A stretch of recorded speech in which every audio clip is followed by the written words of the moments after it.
Bien, bonsoir à toutes et à tous. Bienvenue en premier lieu à nos élus juniors qui sont placés dans la disposition exacte qui est celle de notre conseil municipal. Même si les enfants, quand on est en conseil municipal, on a moins de place que ça. Donc, un peu plus serré. Bienvenue aux parents, bienvenue aux sportifs, bienvenue aux curieux et bienvenue à nos amis de l'UNICEF et bien sûr, bienvenue à nos collègues du conseil municipal qui ont bien voulu ce soir accompagner nos nouveaux élus juniors. Si vous êtes dans ce lieu inhabituel, ça n'est pas par hasard. C'est parce que nous sommes dans le cycle qui s'appelle République en tête. République en tête, on a créé ça après, vous savez, les enfants, vous en avez sans doute entendu parler, après les attentats de Charlie Hebdo. C'était il y a déjà longtemps pour vous, mais c'était il n'y a pas longtemps pour les plus anciens. Et parce qu'on voulait comprendre ce qui se passait dans notre pays. Et qu'on voulait comprendre et essayer de trouver des remèdes pour que ça n'arrive plus et pour que tout le monde ait envie de vivre ensemble. Parce que c'est normal de vivre ensemble. Ce qui n'est pas normal, c'est de devoir vivre chez soi et de ne pas pouvoir sortir, comme ça nous est arrivé pendant le Covid. La vie normale, la vie des gens, la vie des personnes, c'est de rencontrer d'autres personnes, d'écouter d'autres personnes, de les comprendre, surtout si elles sont différentes de nous. Et c'est ça que le sport, sans doute certains d'entre vous font du sport, d'autres peut-être font d'autres activités, mais dans le sport, on apprend plusieurs choses. Dans le sport, on apprend à respecter la règle. C'était ce qu'on disait à l'instant sur l'arbitrage. Dans le sport, on apprend à donner le meilleur de soi-même. Parce que c'est quelquefois difficile le sport, parce qu'on joue contre des plus forts, ou parce que courir plus longtemps, c'est fatigant. Et on se dépasse. C'est l'émulation. L'émulation, ce n'est pas forcément la compétition. C'est qu'on se met en groupe et qu'on essaye de faire mieux, chacun. Dans le sport, on apprend la différence. Parce qu'il y a des plus grands, il y a des plus petits, il y a des garçons, il y a des filles. Il y en a qui sont plus doués, puis il y en a qui sont moins doués. Il y en a qui sont plus travailleurs, puis il y en a qui sont moins travailleurs. Eh bien, on apprend cette différence-là. Puis il y en a qui jouent mieux avec les pieds, d'autres qui jouent mieux avec la tête. C'est comme ça. C'est la différence. Et on se rend compte que la différence, c'est bon. Parce que la différence, ça permet de faire mieux. Si on fait tous pareil, si on est tous gauchers au foot, on n'est pas bon. Eh bien, il faut être différent. Et donc, c'est pour ça qu'on a voulu mettre l'accent sur le sport, parce que on peut le mettre sur d'autres activités, bien sûr, hein, mais le sport, ça nous sert à tout ça. Et ça nous sert donc à avoir une vie ensemble, une vie en commun, une société, comme on dit, qui soit plus ouverte, qui soit plus joyeuse, qui soit plus tolérante, qui comprenne l'autre. Parce que ça, c'est quelque chose qui nous frappe, je peux vous dire les plus anciens, c'est qu'on n'arrive même plus de temps en temps à s'écouter. Vous remarquez, dans la cour d'école quelquefois, et puis aussi dans les débats télévisés de temps en temps, et puis tout simplement dans la rue aussi. Eh bien, on ne s'écoute plus, on ne veut plus écouter l'autre. Mais l'autre, il a peut-être quelque chose à dire, ça s'entend ce qu'il a à dire, même si ça nous gêne, et peut-être surtout si ça nous gêne. Donc, cette remise d'écharpe, elle est doublement très importante. Elle est très importante par rapport au cycle que j'évoquais à République en tête, triplement très importante. Elle est très importante dans le cadre de l'opération de la labellisation de ville amie des enfants de l'UNICEF. Je ne vais pas la détailler, je vous passerai la parole si vous voulez, M. Weber. Mais pour nous, c'était très important d'être ville amie des enfants. Parce que ça se mérite. Il faut faire beaucoup d'efforts. Il faut travailler pour intégrer l'enfant dans la ville. Et pas seulement vous dire, bah écoutez, c'est comme ça, on a toujours fait comme ça, et puis voilà, vous suivez, vous n'avez pas à discuter. Non, c'est de se rendre accueillant. Parce que c'est pas simple aujourd'hui d'être un enfant. C'est pas simple de grandir avec un masque. Moi, j'ai pas grandi avec un masque. On n'a pas grandi avec un masque. C'est contraignant. C'est pas simple. Voilà. Donc la vie en ce moment, elle n'est pas simple pour vous. Notre travail, notre mission à Villers, c'est aussi de vous faciliter l'existence. Et puis, elle est très importante parce que c'est une cérémonie, évidemment, pour vous. Et je voudrais, en premier lieu, vous féliciter. Vous féliciter pour deux choses. Pour avoir gagné. Ça, c'est sûr. Vous avez gagné une élection et ce n'est pas facile. Mais vous félicitez surtout pour vous être engagé et pour avoir été candidat. Parce que c'est ça qui est le plus compliqué. Parce que d'abord, on peut perdre. Il y a de vos collègues à l'école, ils se sont présentés, puis ils ont eu moins de voix que vous. Eh bien, perdre, c'est pas simple. C'est pas simple. Donc, vous vous êtes engagé, bravo, et vous avez gagné, bravo. Sauf que quand on a gagné, il se passe une deuxième chose, c'est que gagner, ça engage. Et donc, on ne gagne pas pour gagner, on gagne pour faire quelque chose. On gagne pour faire quelque chose pour soi, je vais y revenir. C'est un parcours personnel, le conseil municipal d'enfants. Et on gagne aussi pour faire quelque chose pour les autres. Parce que ceux qui vous ont élus, eh bien, vous leur devez quelque chose. Vous leur devez de les accompagner, eux aussi, dans la démarche citoyenne. Vous avez gagné parce que vous étiez plus citoyen qu'eux, parce qu'ils ont compris que vous pouviez être leurs représentants. Mais derrière, il faut accompagner ces personnes, ces enfants, avec vous. Sinon, vous aurez raté quelque chose, puis vous vous en rendrez compte. Je voudrais dire aussi bravo et merci aux membres existants, aux membres sortants du conseil municipal d'enfants. Ils ont fait un travail le meilleur travail possible, accompagnés par Olivier, Maryse, Valérie Mainbourg et beaucoup de personnes autour de vous. C'était pas facile, hein. Ça a été des périodes qui n'ont pas été simples pour pouvoir travailler en équipe, en groupe, et sans doute vous n'avez pas fait tout ce que vous auriez espéré faire. Je pense que c'est notre cas à tous si on se retourne sur l'année qui vient de s'écouler. Ça a été difficile. Donc merci de cet engagement, merci aussi de passer le témoin. Sans doute, j'en ai vu quelques-uns qui parlaient ensemble, vous connaissez sans doute de l'école. Je pense que c'est intéressant aussi cette passation de témoins et ce glissement. Pour nous, le conseil municipal d'enfants, il est important, peut-être par ses propositions bien sûr, mais il est d'abord important par la formation que ça permet d'apporter à l'enfant au moment peut-être le plus important. On s'est souvent posé la question de savoir si c'était l'âge le plus intéressant ou le plus pertinent pour avoir un conseil municipal d'enfants. Et on pense que vous êtes à l'âge le plus important parce que vous êtes à l'âge où, effectivement, ce qui vous entoure vous intéresse, vous interpelle, vous surprend, vous déçoit, vous choque quelquefois.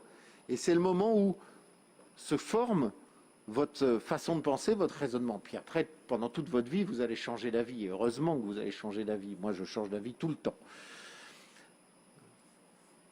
Vous étiez chargés, les élus, de dire non.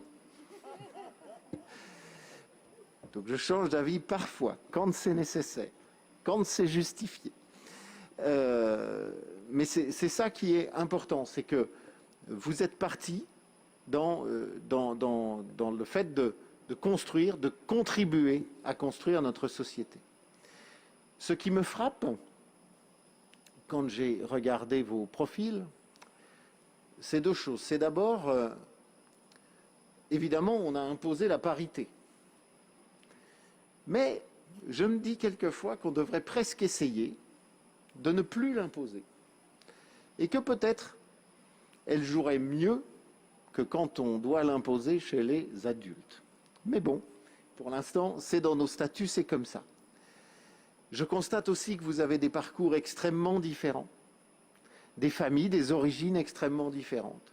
Je constate aussi que certaines d'entre vous sont arrivés en France il n'y a pas si longtemps et que déjà, ils veulent s'engager. Et oui. Et que déjà, ils veulent s'engager. Et je veux dire, c'est extrêmement important. Et je finirai par un message politique plus général. C'est que je pense que ce que ça symbolise, ce que ça doit nous dire, à nous élus adultes aujourd'hui, c'est que le plus important, me semble-t-il, dans notre société aujourd'hui, c'est de lui redonner confiance.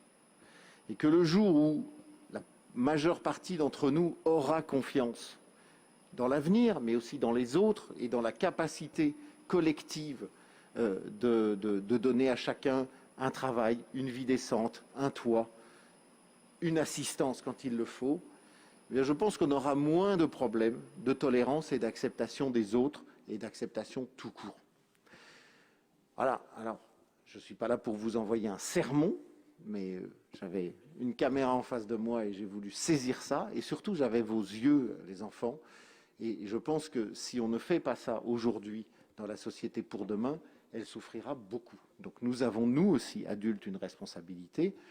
Ce soir, la responsabilité est un petit peu moindre, elle est d'accompagner nos nouveaux élus dans leur prise de fonction. Donc je vous remercie de le faire. Je vous remercie d'être présent chaque année dans cette aventure. On va poursuivre l'ordre du jour. Je n'ai pas du tout dit ce qu'il fallait que je dise, donc voilà. Nous mettrons en lumière bleue le château de Madame de Graffigny le 20 novembre. C'est quoi le 20 novembre? Est-ce qu'il y a un enfant qui sait ce que c'est que le 20 novembre? Alors, les plus grands savent. Oui. Tant mieux, on a bien travaillé. Alors, qu'est-ce qui se passe le 20 novembre? C'est l'anniversaire de l'UNICEF ou c'est la journée mondiale des enfants, je crois. Alors, là, exactement, c'est la journée internationale des droits de l'enfant. Effectivement, je crois l'anniversaire de l'UNICEF au passage. Pas du tout. Ça fait rien, on leur souhaitera quand même un bon anniversaire. Et donc, nous mettrons en lumière bleue le château de Madame de Graffigny pour fêter donc l'anniversaire de cette convention. Merci d'ailleurs à l'équipe culture d'avoir permis cette illumination.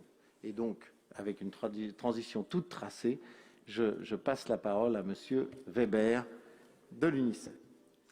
Merci Monsieur le maire et merci aussi à toute l'équipe qui a obtenu ce fameux titre de ville amie des enfants. Je crois que vous les enfants, vous avez une chance inouïe d'habiter Villers. Villers a été la première ville du nouveau mandat des 6 ans à venir en Meurthe-et-Moselle obtenir ce titre, avant la ville de Nancy, qui pourtant avait la tâche beaucoup plus facile. Enfin, en tout cas, bravo. Je crois que Monsieur le maire vous a dit beaucoup de choses très vraies. Ce que je voudrais savoir un petit peu, c'est ce que vous savez de l'UNICEF. Donc tout à l'heure, on m'a parlé effectivement de l'anniversaire de l'UNICEF. L'anniversaire de l'UNICEF, c'est le 12 décembre prochain, et ça sera le 75e anniversaire. L'UNICEF est un tout petit peu plus âgé que moi, donc je suis né une année après, à peu près. Donc, ce qui veut dire que j'ai vécu une certaine période. Donc, Monsieur le maire a souligné le fait que vous vivez une période qui est très difficile pour les enfants, très difficile effectivement de porter le masque, très difficile ce que vous venez de vivre et qui n'est pas tout à fait terminé dans cette crise sanitaire. La période est aussi difficile parce que notre avenir à tous, à toute l'humanité, est très incertaine aujourd'hui. Et je crois que dans cet avenir, vous avez un grand rôle à jouer. Pour ceux qui ont pu voir la petite vidéo que je passais là-bas sur mon ordinateur portable, on vous montre l'engagement de jeunes, d'enfants. Moi, je pourrais parler carrément de héros.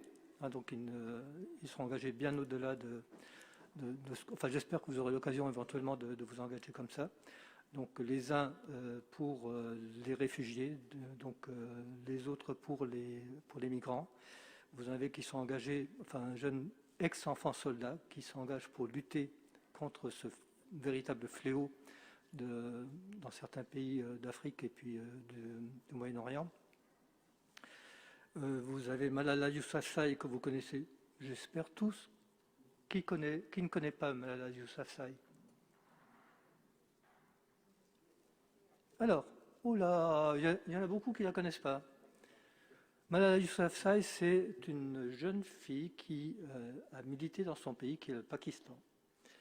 Pakistan où les jeunes filles, enfin les filles, ont énormément de mal, je dirais, à pouvoir suivre des études, à aller à l'école.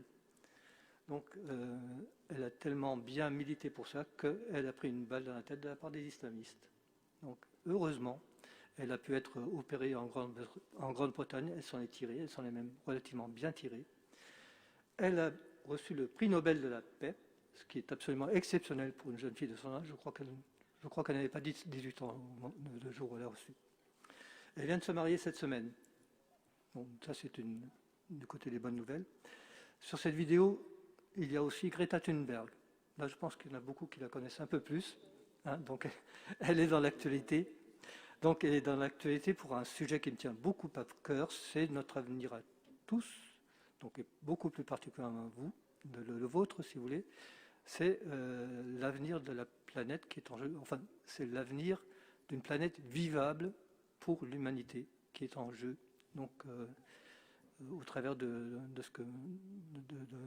la lutte de Greta Thunberg. Donc, moi, je vous demande de la suivre. Je demande aussi à Monsieur le maire de s'engager de ce côté-là. Je pense que c'est le combat principal que nous avons mené dans les années à venir. Voilà. Donc, l'UNICEF. Vous voyez que je porte un macaron d'une certaine couleur. C'est un bleu. Et un bleu un petit peu particulier. Est-ce que vous savez ce que c'est que ce bleu-là? Non? Ça ne vous dit rien? Ben, c'est la couleur du bleu des casques bleus. Hein? Ce n'est pas les masques bleus, ce sont les casques bleus. Les casques bleus, ce sont les soldats de la paix. Ce sont les Nations Unies. Hein, donc, en anglais, United Nations. Hein, donc, et quand vous voyez UNICEF, ça commence par UN, comme United Nations. Okay? Ce qui fait que l'UNICEF n'est pas une association comme les autres. Ce n'est pas un organisme humanitaire comme les autres. C'est une organisation intergouvernementale. C'est-à-dire que ce sont les gouvernements de 172 pays qui participent donc aux missions des Nations Unies, qui est essentiellement le maintien de la paix et tout ce qui va autour. Alors pourquoi l'UNICEF? Donc l'UNICEF, c'est une création des Nations Unies, à peu près un an après la création des Nations Unies elles-mêmes. L'UNICEF a été créée sur un constat quand les soldats américains sont arrivés en Allemagne, entre autres. Ils ont constaté que les gamins étaient occupés à déblayer les décombres des villes bombardées avec des vieillards et des femmes. Donc en Allemagne, il y avait eu à peu près, je crois, une dizaine de millions de morts ou de prisonniers, si vous voulez. Donc toute la population des hommes valides n'était pas disponible. Et donc c'était les gamins avec les femmes, avec les vieillards qui étaient en train de déblayer les décombres. Voilà, donc vous imaginez un petit peu les difficultés de vivre là-dedans, donc avec d'énormes difficultés de logement, et bien sûr, d'énormes difficultés déjà d'accès à l'éducation. Hein, donc l'UNICEF a été créé déjà, dès le départ, pour pouvoir rétablir une infrastructure d'éducation donc dans les pays qui ont été sinistrés. Donc il n'y avait pas que l'Allemagne, il y avait également donc l'Angleterre qui avait été copieusement bombardée aussi par les Allemands. Hein, donc il y en a eu de chaque côté. Il y a eu les Pays-Bas qui ont été très fortement bombardés. Il y a eu quelques villes en France qui ont été martyres aussi, comme Caen, comme Rouen, etc. Et donc au fur et à mesure, l'UNICEF, donc d'une part s'est occupée de l'éducation, mais également de la santé des enfants, donc notamment par les vaccinations. Hein, donc l'UNICEF, à l'heure actuelle, administre la moitié des vaccins dans le monde. Hein, donc nous participons notamment à une campagne de vaccination qui s'appelle COVAX, les adultes en ont certainement entendu parler, qui consiste à vacciner donc les pays, les pays surtout en priorité, les camps de réfugiés, où donc il y a un camp de réfugiés, notamment des Rohingyas au Bangladesh, qui fait à peu près 1 million de réfugiés, Évidemment, si le Covid rentre là-dedans, ça fait l'effet d'une bombe atomique, hein, grosso modo. Hein, donc, si vous avez l'occasion, vous verrez sur le stand qu'on a au fond là-bas, vous trouverez ces macarons avec ce qu'on appelle un code, comment on appelle ça? Un QR code, voilà. Hein, vous scannez et ça vous permet de donner des multiples de 3 euros. Pourquoi des multiples de 3 euros? Parce que pour 3 euros, l'UNICEF administre 2 doses de vaccin contre le Covid. Donc c'est une vaccination complète contre le Covid pour une personne. Voilà, donc ça c'est un sujet d'actualité, disons, brûlante en matière, disons, l'une des missions de l'UNICEF, pour nous, l'UNICEF France, c'est de collecter de l'argent. On a une autre urgence actuellement, c'est le Yémen, qui est de fournir, d'offrir des prothèses aux enfants mutilés par la guerre là-bas. Le Yémen, c'est la plus grande catastrophe humanitaire actuelle. Voilà. Donc ça, c'est la partie, je dirais, collecte que nous avons ici en France. L'autre partie que nous avons ici, c'est la partie éducative, notamment sur les droits de l'enfant. Donc là-bas, sur le stand, vous aurez quelques renseignements sur les droits de l'enfant. Et j'espère que nous aurons l'occasion de nous rencontrer encore dans les années à venir pour en parler. Je crois que j'ai déjà beaucoup parlé. Donc, on va laisser nos jeunes... Si je voulais encore dire, vous avez dit beaucoup de merci, monsieur le maire. Je me joins tout à fait avec vous. Mais j'ai pensé aussi aux parents de ces enfants. Voilà, parce que les parents des enfants, il faut les remercier de soutenir les enfants dans leur belle mission qu'ils ont dans les années à venir.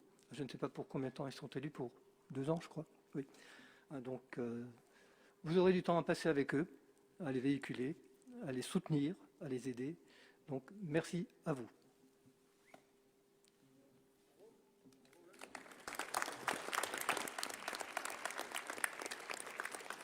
Bien, merci monsieur Weber. Pourquoi j'ai pris le micro portable, c'est pour me déplacer en fait par rapport à tout ça. J'espère que côté régie, vous entendez aussi au niveau... Ok, super. Alors, on va faire un très bref tour de table pour que chacun puisse se présenter. Donc les enfants, vous donnez votre prénom, votre nom et simplement votre école, pour que chacun d'entre nous, vous puissiez vous connaître. Je commencerai par moi. Donc je suis Olivier Hérault, adjoint au maire en charge de l'enfance, de la petite enfance et de la parentalité. Donc je suis aussi ravi de pouvoir servir les parents. À côté de moi, nous avons Maëlle Foucault de l'école des Aiguillettes.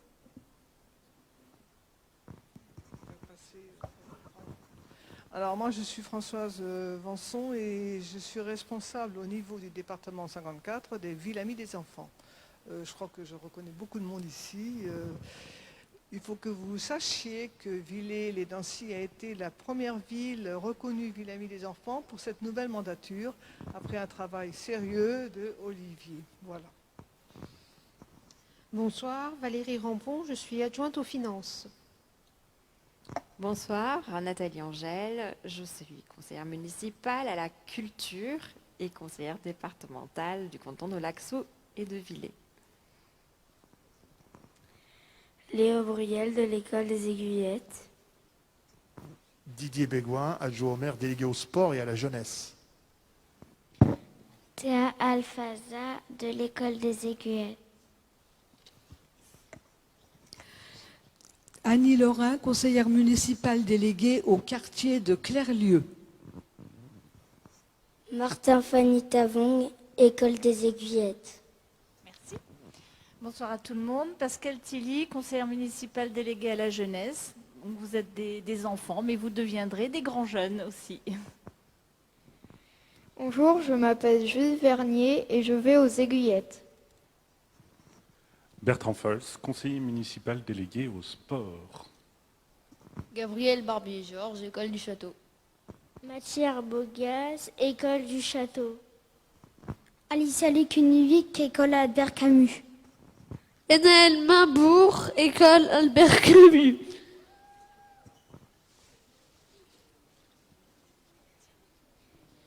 Axel Palka, école Albert Camus. Méline Simonin, école Albert Camus. Oscar Romary, école Albert Camus. Mélinda Haddad, école Albert Camus. Mathilde Colasso-Prévost, château Simon de Châtellus. Anne-Marie Vergnat, conseillère municipale de la minorité. Jean-Baptiste Moll, école du château Simon de Châtellus. Bonsoir, Laurent Mathieu, délégué au tourisme. Morgane Marchal, école du château de Simon Châtellus. Blandine Souvet, déléguée aux ressources humaines et administration générale. Romaric Carré, de l'école du château de Simon de Châtellus. Moi, vous me connaissez un petit peu maintenant, donc Roger Weber, président du comité UNICEF Lorraine. Bonsoir, Patrick Fèvre, adjoint au maire, délégué aux solidarités et aux transports en commun. Soline Richard, école du château Simon de Châtellus. Bonsoir, Maryse Guéry, conseillère municipale déléguée à l'éducation. Paul Weber-Vussy, de l'école du Château-L'Eau, Simon Châtellus.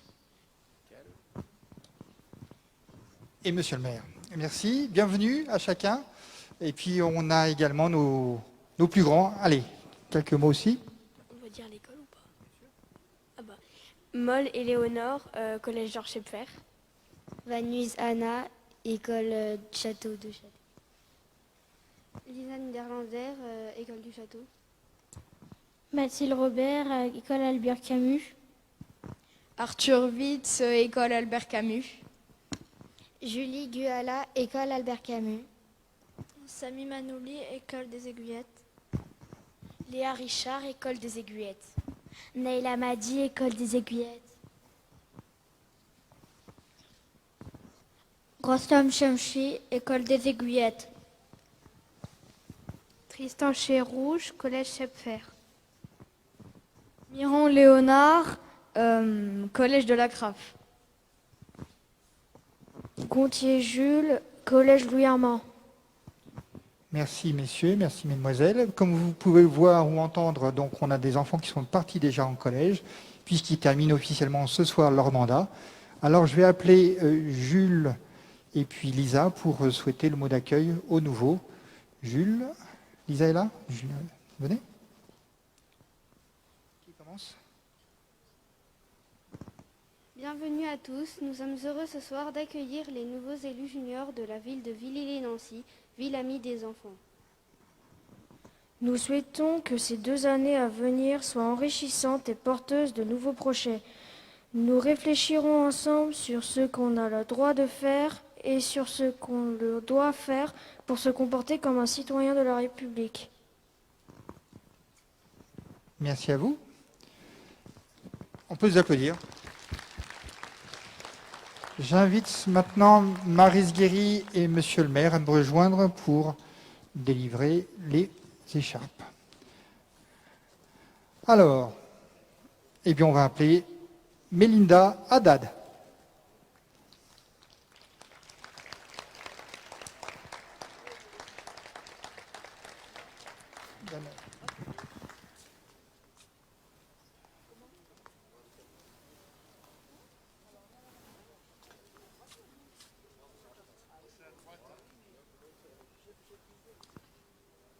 Se prépare Mathie.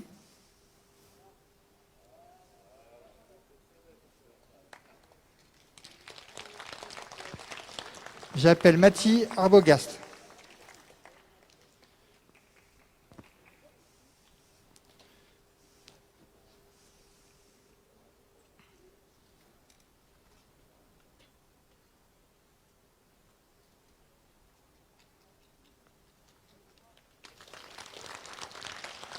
Théa Alfaza.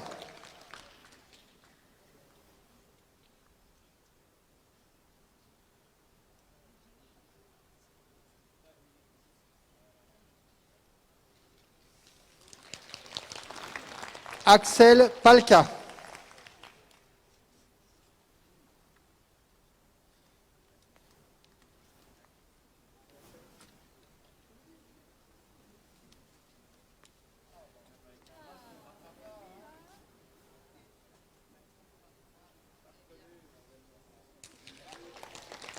Gabriel Barbier-Georges.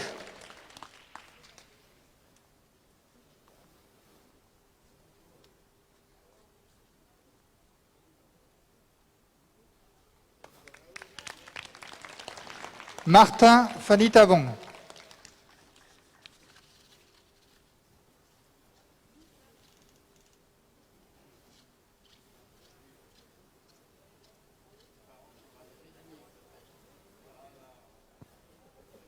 On n'a qu'une taille unique pour les écharpes. Méline Simonin.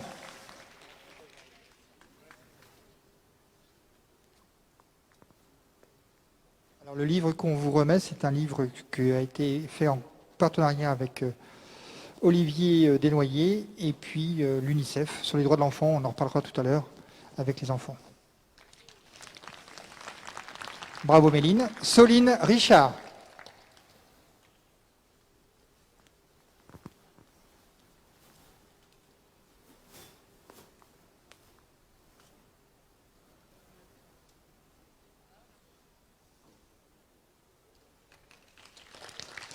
Maël Foucault.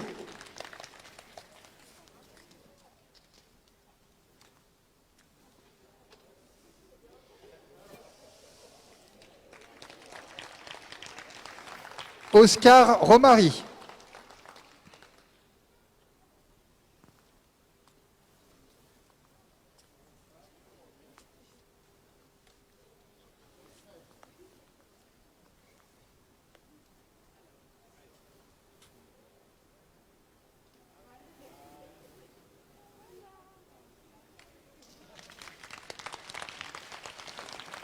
Paul Weber-Jussy.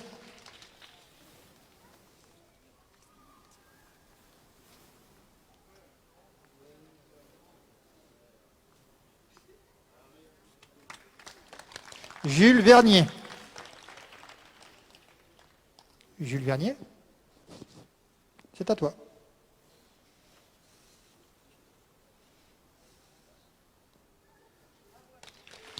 Alicia Lukinovic.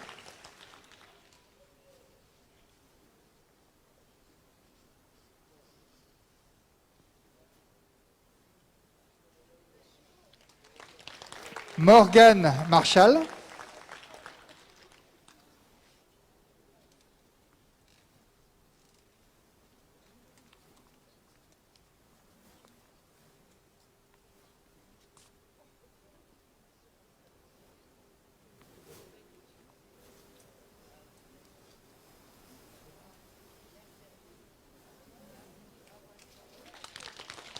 Mathilde Colasso-Prévost.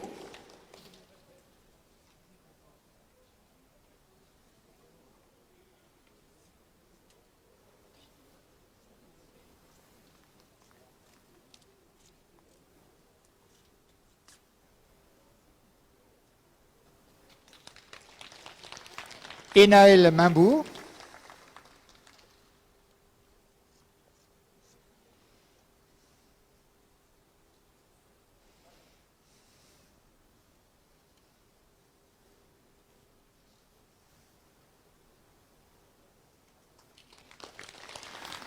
Romaric Carré-Mouchet.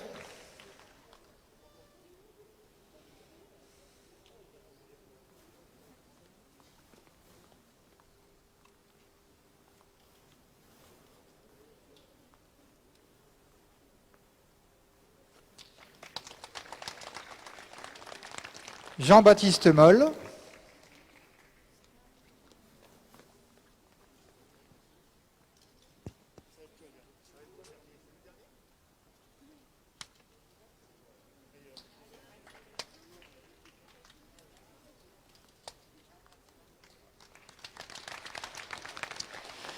Et Léo Bruyel. Allez Léo.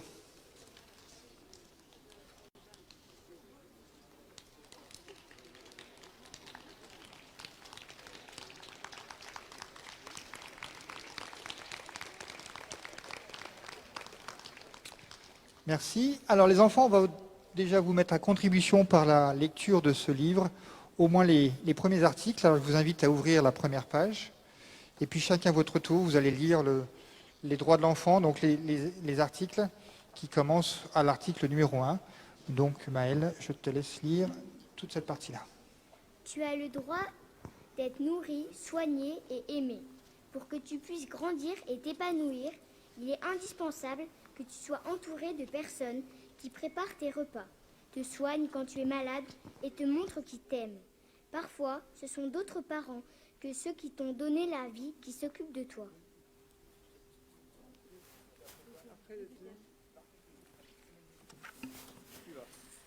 Tu as le droit d'être respecté. Tu as le droit à une vie privée que même tes parents et tes frères et sœurs doivent respecter. Personne n'a le droit de lire ton courrier ni fouiller dans tes affaires sans ton autorisation. Personne n'a le droit de t'imposer des relations sexuelles. Les adultes qui s'en rendent coupables risquent de très lourdes peines. Tu as aussi le droit de choisir tes amis car tes sentiments doivent être respectés. Bien entendu, tu as le droit de respecter la vie privée et les sentiments des autres. Tu as le droit d'avoir un nom et une nationalité. Dès ta naissance, on doit te donner un nom et un prénom pour que tu puisses ensuite être vacciné, aller à l'école, avoir un passeport, etc. Pour certains parents ne savent pas que c'est obligatoire. Ton passeport indique également ta nationalité. C'est important de la connaître pour que tu saches quel est le pays qui doit te protéger et envers lequel tu as le devoir de respecter les règles. Tu as le droit d'aller à l'école. Apprendre à lire et à écrire est un privilège dans de nombreux pays. Les gens sont trop pauvres pour envoyer leurs enfants à l'école. Quand on sait lire et écrire, on peut prendre sa vie en main. On peut apprendre un métier, s'informer, comprendre la société dans laquelle on vit. En France, l'école est obligatoire jusqu'à 16 ans.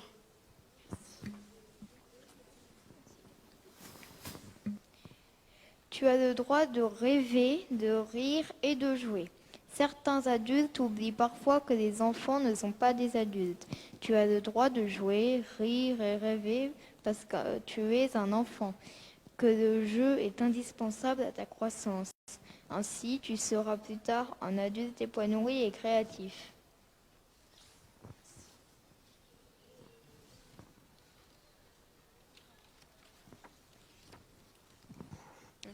Tu as le droit de donner ton avis. Tu as le droit de t'exprimer en classe, dans ta famille, dans des associations, mais aussi dans les procédures judiciaires en te concernant directement. Par exemple, si tes parents divorcent ou se séparent, tu peux demander à être entendu par le juge. Tu peux aussi demander à avoir un avocat pour toi tout seul. Les adultes ont le devoir de t'écouter.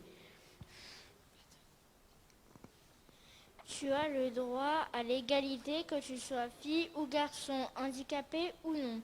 Chaque enfant est unique, mais tous les enfants du monde ont les mêmes droits. Quel que tu sois, ton âge, ton sexe, ta région, ta religion, la langue que tu parles ou la couleur de ta peau, tu as le droit d'être aidé, protégé, éduqué.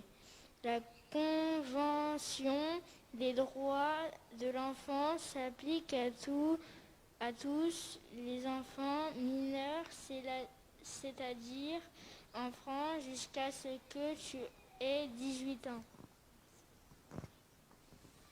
Personne n'a le droit de te faire du mal.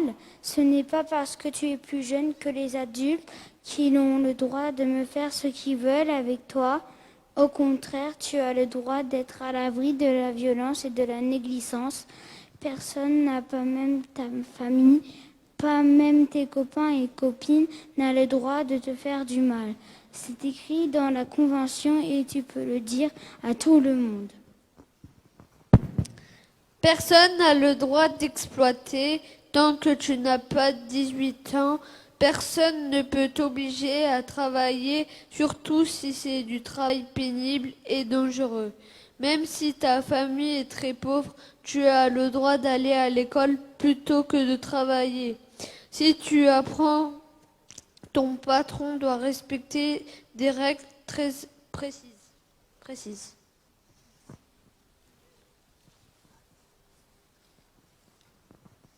Personne n'a le droit de faire de toi un soldat. Où que tu habites, tu as le droit de vivre en paix. Les guerres, quand elles éclatent, ne doivent concerner que les adultes. Ils n'ont pas le droit de te faire participer, ils n'ont que le droit de te protéger.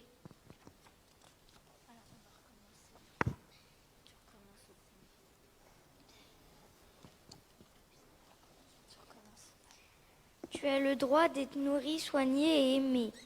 Pour que tu puisses grandir et t'épanouir, il est indispensable que tu sois entouré de personnes qui préparent tes repas, te soignent quand tu es malade et te montrent qu'ils t'aiment. Parfois, ce sont d'autres adultes, d'autres parents, ceux qui t'ont donné la vie, qui s'occupent de toi. Tu as le droit d'être respecté. Tu as le droit à une vie privée qui mène tes parents à être frères et sœurs doivent respecter. Personne n'a le droit de lire ton courrier ni de fouiller dans tes affaires sans ton autorisation. Personne n'a le droit de t'imposer des relations sexuelles. Les adultes qui s'en rendent coupables risquent de très lourdes peines. Tu as aussi le droit de choisir tes amis car tes sentiments doivent être respectés. Bien entendu, tu as le devoir de respecter la vie privée et les sentiments des autres. Tu as le droit d'avoir un nom et une nationalité. Dès ta naissance, on doit te donner un nom et un prénom pour que tu puisses ensuite être vacciné, aller à l'école, avoir un passeport, etc. Pourtant, certains parents ne savent pas que c'est obligatoire. Ton passeport indique également ta nationalité. C'est important de la connaître pour que tu saches quel est le pays qui doit te protéger et envers lequel tu as le devoir de respecter les règles. Tu as le droit d'aller à l'école. Apprendre à lire et à écrire est un privilège. Dans de nombreux pays, les gens sont trop pauvres pour envoyer leurs enfants à l'école. Quand on sait lire et écrire, on peut prendre sa vie en main. On peut apprendre un métier, s'informer, comprendre la société dans laquelle on vit. En France, l'école est obligatoire jusqu'à 16 ans. Tu as le droit de rêver, de dire et de jouer. Certains adultes oublient parfois que les enfants ne sont pas des adultes. Tu as le droit de jouer, de rire et de rêver parce que tu es un enfant, que le jeu est indispensable à ta croissance. Ainsi, tu seras plus tard un adulte épanoui et créatif.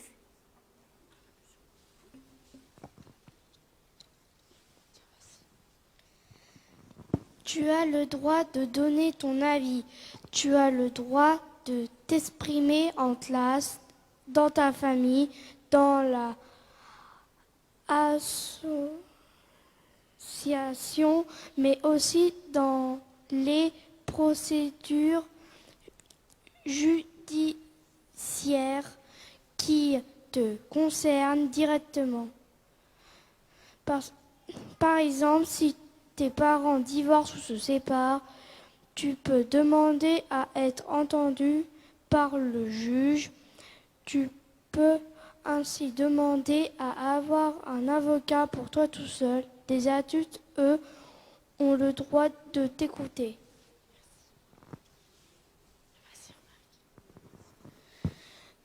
Tu as le droit à l'égalité, que tu sois fille ou garçon, handicapé ou non. Chaque enfant est unique, mais tous les enfants du monde ont les mêmes droits. Quel que soit ton âge, ton sexe, ta religion, ta langue, que tu parles ou la couleur de ta peau, tu as le droit d'être aidés, protégés, éduqués. La Convention des droits de l'enfant s'applique à tous les enfants mineurs, c'est-à-dire en France jusqu'à ce que tu aies 18 ans.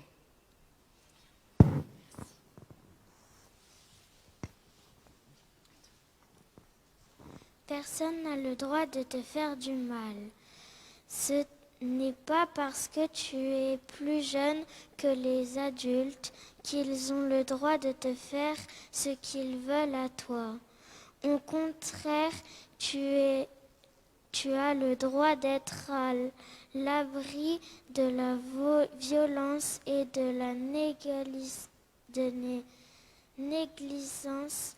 Personne, pas même ta famille, pas même tes copains et copines, n'a le droit de te faire du mal. C'est écrit dans la Convention et tu peux le dire à tout le monde. Personne n'a le droit de t'exploiter. Tant que tu n'as pas 18 ans, personne ne peut t'obliger à travailler, surtout si c'est un travail pénible et dangereux. Même si ta famille est très pauvre, tu as le droit d'aller à l'école plutôt que de travailler. Si tu as apprenti, ton patron doit respecter des règles très précises. Eh bien, merci les enfants. Comme vous avez pu le constater, chers parents, on peut vous applaudir.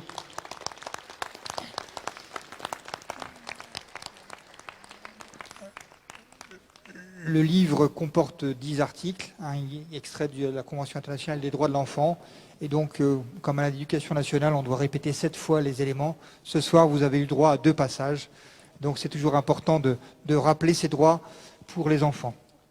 Pour terminer cette séance d'introduction, vous rappelez les enfants qu'on a l'année dernière. Alors, les plus grands pourraient en parler, mais pour faire simple, on a organisé les fêtes de la nature, donc le ramassage notamment des objets encombrants. Tu veux en parler? Allez, oui? Non, tu veux pas? Si? Non? Si? Non, si, non, si. J'arrive. Qu'est-ce qu'on a fait?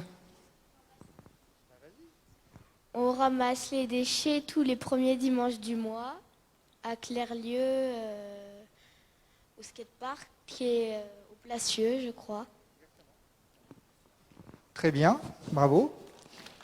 Donc la prochaine séance, c'est le 5 décembre, je crois, à Clairlieu, au Placieux exactement. Et puis une autre action qu'on a fait en juin, vous vous rappelez, pour le questionnaire des cours d'école, qui était là? Allez, Justine. On avait fait, on nous avait envoyé un questionnaire sur ce qu'on aimait dans la cour d'école, ce qu'on voulait améliorer, ce qu'on voulait changer et ce qu'on voulait garder pour pouvoir changer ce qui ne nous plaisait pas. Exactement, bravo. Merci à vous les enfants qui ont travaillé pendant 2 ans sur ces sujets. Donc on va pouvoir travailler avec les nouveaux enfants et puis les écoles pour travailler sur ces nouveaux sujets. Quelques mots d'agenda pour conclure la partie plénière. Donc on aura, après cette séance, bien sûr quelques photos à faire. La Saint-Nicolas, donc le comité des fêtes a le plaisir de vous inviter. Donc 15 d'entre vous pourront participer au défilé du 27 novembre, un samedi. On vous donnera tous les détails avec Valérie pour les parents. Nous aurons le concours des maisons décorées, ça c'est à Noël. C'est également le 15 décembre, donc on a un passage de jour et un passage de nuit qui permettent aux enfants de noter les appartements, les maisons décorées au moment de Noël. Une idée, ça c'est au mois de mai, donc ça c'est une manifestation que l'on fera avec l'UNICEF. Donc là on attend bien sûr les éléments pour pouvoir faire ça. Et puis bien sûr vous avez participé, on peut aussi vous remercier au 11 novembre dernier, tous les enfants y ont participé, donc bravo à vous, merci à vous. Et puis nous ferons également le 8 mai, ça ce sera quand il fera un peu plus jour.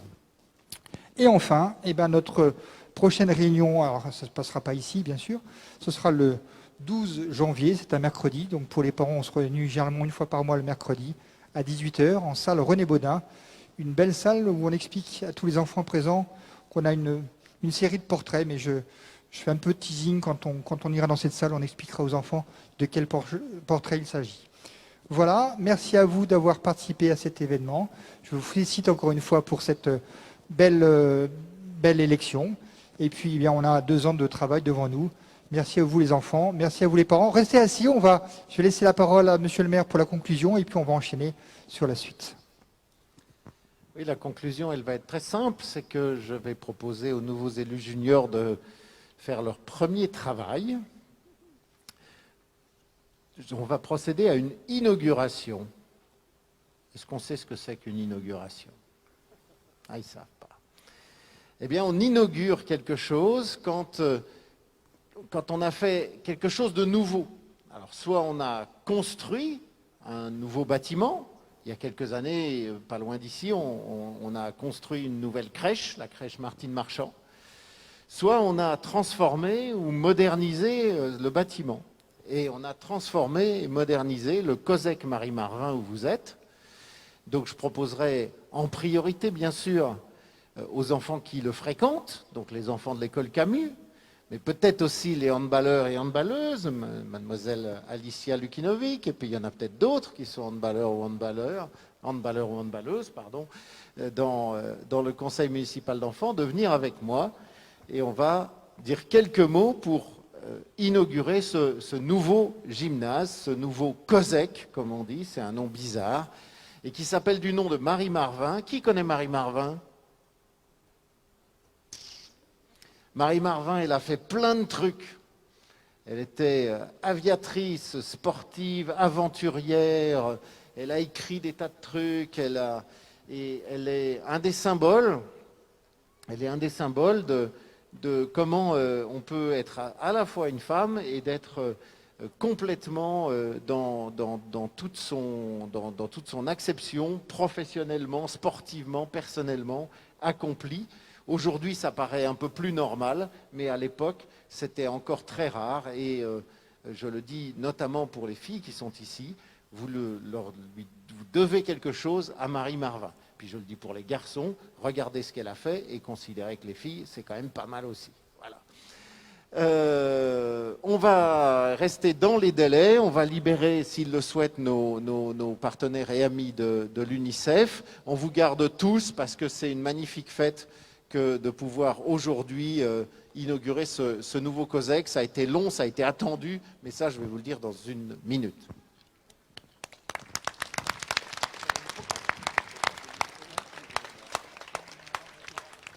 Alors, si les enfants veulent venir avec moi,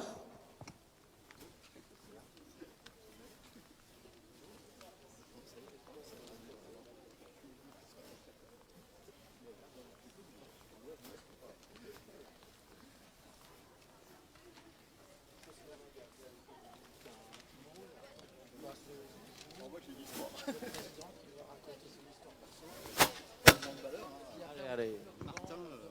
Ah voilà, d'accord. Alors, tac, tac, tac. T'es handballeur aussi? Allez, venez les enfants, venez autour du président. Qui parle d'abord? C'est moi. La photo, oui, la photo. En même temps?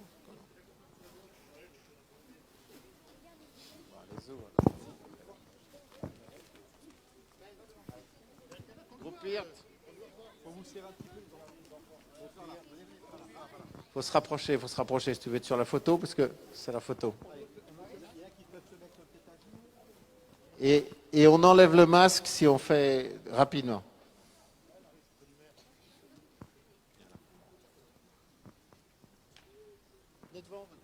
Si on n'est pas assez serré, venez devant, n'hésitez pas les enfants. Voilà, super.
ça fait particulièrement plaisir de procéder à cette inauguration avec les élus juniors autour de moi. Je vais y revenir, mais je ne peux pas ne pas commencer ce propos en décernant à ce nouveau COSEC certainement une distinction. C'est certainement l'investissement qui m'a été le plus fortement demandé par une partie de la population, mais une partie non négligeable de la population, puisque je garde en mémoire les quelques accueils qui m'ont été réservés les soirs de match, avec un public chaud et bouillant, prêt à encourager son équipe et également à encourager sa municipalité à moderniser le gymnase. Voilà, exactement, je vois qu'il y a des souvenirs partagés. Mais après tout, ce sont de bons souvenirs. Et même si on ne procède pas, on ne fait pas des investissements à l'applaudimètre. On fait des investissements quand ils sont utiles et quand ils sont fortement nécessaires. Et celui-ci était utile et fortement nécessaire parce que dans un gymnase, surtout quand c'est un gymnase scolaire, on apprend. On apprend la vie. Et je vais reprendre les termes quand même de tout à l'heure. Vous allez me dire, il radote. Mais je ne radote pas. Dans un gymnase, on apprend la règle, on apprend à se comporter, on apprend à se déplacer, on apprend à se sentir plus à l'aise avec son corps, à courir, sauter. Dans un gymnase, on apprend à respecter l'autre. Dans un gymnase, on apprend à travailler en équipe. Et dans un gymnase, on apprend à se dépasser, parce que le dépassement fait partie, là aussi, de la construction d'une personne et d'une personnalité. Donc on y apprend beaucoup de choses. Et en plus, il se trouve que dans ce gymnase scolaire le jour, en tout cas la semaine, eh bien, on apprend aussi la performance de haut, voire de très haut niveau, puisque les équipes multiples, d'abord le parcours du club de handball, du Villers Handball est magnifique, avec des équipes qui sont nombreuses, mais qui sont en plus extrêmement performantes. Et donc, il fallait faire quelque chose, évidemment, parce que ce gymnase, il a été construit en même temps que Clerlieu, hein, il a été construit dans les années 70, au milieu des années 70, et il est daté. Alors dans ces cas-là, il y a toujours un travail qui est compliqué. Alors d'abord, il y a les sous. Les sous, on ne les a pas toujours, et en tout cas, on n'en a jamais assez. Mais dans ce cas précis, il n'y avait pas que les sous qui faisaient problème. Dans ce cas précis, je me tourne vers Didier et Bégoin et Bertrand Foss. Dans ce cas précis, ce qu'on voulait faire aussi, c'est respecter cet endroit. Parce que s'il a une âme, s'il a une force les soirs de match, c'est aussi parce qu'il est comme il est. Et on ne pouvait pas tout changer. D'abord, on ne pouvait pas traverser la route, bien sûr, mais il ne fallait pas non plus tout changer. Alors il y a des choses qu'on n'a pas faites, soit parce qu'on n'avait pas les sous, soit parce qu'on n'était pas dans l'esprit de ce gymnase. Donc ce gymnase, ce n'est pas une aréna de sport. Ça reste un lieu de pratique d'un sport amateur, au meilleur niveau possible, mais ça reste un lieu de sport amateur. Et donc, on n'a pas pu, ni voulu, mais on n'a surtout pas pu faire un dispositif de tribune qui permettent d'accueillir plus de monde. Alors on a fait quelques travaux pour accueillir mieux le monde, et le clubhouse, appelons ça comme ça, je ne sais pas comment vous l'appelez, le bar que vous trouvez là-bas permet d'accueillir mieux les visiteurs. Mais ce qu'on a fait surtout, c'est toute une série de choses qu'on ne voit pas vraiment là, une fois qu'on est dedans, c'est le rendre au meilleur niveau pour pouvoir avoir à la fois une homologation et pouvoir jouer dans les meilleures divisions, en tout cas dans les divisions qui sont celles de nos deux clubs, de nos deux équipes élites aujourd'hui, la Nationale 2 et la Nationale 1, mais aussi en faisant de nouveaux vestiaires, eh bien, on permet aussi d'avoir plus d'enfants qui passent. Parce que dans une journée, il y a toutes les rotations, il y a les équipes qui rentrent, les équipes qui sortent, il y a des garçons et il y a des filles, et donc il y a beaucoup de mouvements qui était rendu très compliqué. Ceux qui ont fait du hand ou qui en font ou qui ont fréquenté le gymnase le savent. Et donc c'est tout ça qui aujourd'hui est rendu très facile, est rendu très moderne, est rendu au meilleur niveau. Et ça nous permet donc de faire deux choses, du sport scolaire, et le sport scolaire c'est très important. C'est la seule chose que j'entends d'ailleurs dans le discours du ministre de l'Éducation et des Sports sur le sport, mais c'est tant mieux, prenons ça, du sport scolaire, mais aussi, encore une fois, du sport avec un club exceptionnel. Je ne vais pas manger le propos de Serge Busuttil. Ce club, il est exceptionnel d'abord pour une raison. C'est qu'il est animé par un volant, par un nombre exceptionnel de bénévoles. Et quand on a les bénévoles, en général, on a les pratiquants. Et puis quand on a les pratiquants, on a les résultats. Puis quand on a les résultats, on a des nouveaux pratiquants qui viennent parce qu'ils trouvent que c'est intéressant. Et bien c'est ça que ce club a réussi à faire. Il le fait avec ses forces, la force de ses bras, mais aussi la force de son dynamisme, puisqu'il a autour de lui aujourd'hui beaucoup de partenaires, des partenaires privés, et ça aussi ça compte. Et donc c'était aussi l'occasion de donner un coup de chapeau à ce club qui est encore très jeune, mais qui incontestablement a bousculé le paysage du handball métropolitain et même au-delà, puisque nos équipes élites, encore une fois, vont dans tout le grand quart est de la France et qu'il y a quelques équipes qui ont de bonnes raisons de trembler. Allez, facile. C'était le dernier match de la Nationale 1. Ils vont trembler pour le match retour. Allez, en tout cas, merci à ceux qui nous ont motivés pour le faire, qui nous l'ont demandé fermement, parce que c'était la bonne idée, il fallait faire ce gymnase, et on a aujourd'hui un outil pour les années à venir. Merci.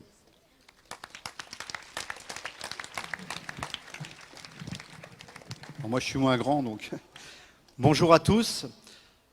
Merci d'être venus aussi nombreux pour l'inauguration du COSET Marie Marvin. On l'appelle, nous, le chaudron, parce que les samedis soirs, je vous invite à venir et vous allez voir, c'est chaud bouillant. Mais je vais vous donner un peu d'historique du club. Le club historique de Villers était le COS Villers à l'époque. Pour différentes raisons, le club a déposé le bilan. Les droits sportifs ont été vendus à la SPTT Nancy-Vendœuvre. Et on devient ASPTT Vendœuvre-Villers-Nancy. Mais c'était très très compliqué pour nous. En 2004, avec 2 autres personnes, on décide de rencontrer la mairie de Villers-Nancy pour reprendre en identité. On relance le club sous Villers Handball. Avec 80 licenciés en 2004, l'évolution est impressionnante. On passe de Promolor en N1 en 17 ans, avec plus de 320 licenciés. En passant par être champion de France en 2018 et une montée par repêchage en 2019 pour accéder en N1, faisant partie des 40 meilleurs clubs français.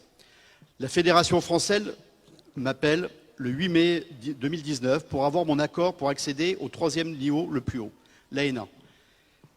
Et là, il faut être très réactif et pour plusieurs raisons. COSEC n'est pas aux normes pour cette montée. Du coup, j'appelle monsieur le maire un 8 mai pour lui expliquer la situation et savoir si la mairie nous suivait dans cette montée. Sans aucune hésitation, monsieur le maire me dit « on fonce ». On a la chance d'avoir un maire sportif, donc il adhère tout de suite au projet. Première réunion, un dimanche matin avec monsieur le maire pour connaître les normes obligatoires de l'aménagement du COSEC. Et la machine infernale se met en route, rencontre avec monsieur Biston, monsieur Bégoin, monsieur Fols, pour la partie sport, et pour la partie technique, monsieur Moitrier, monsieur Pals.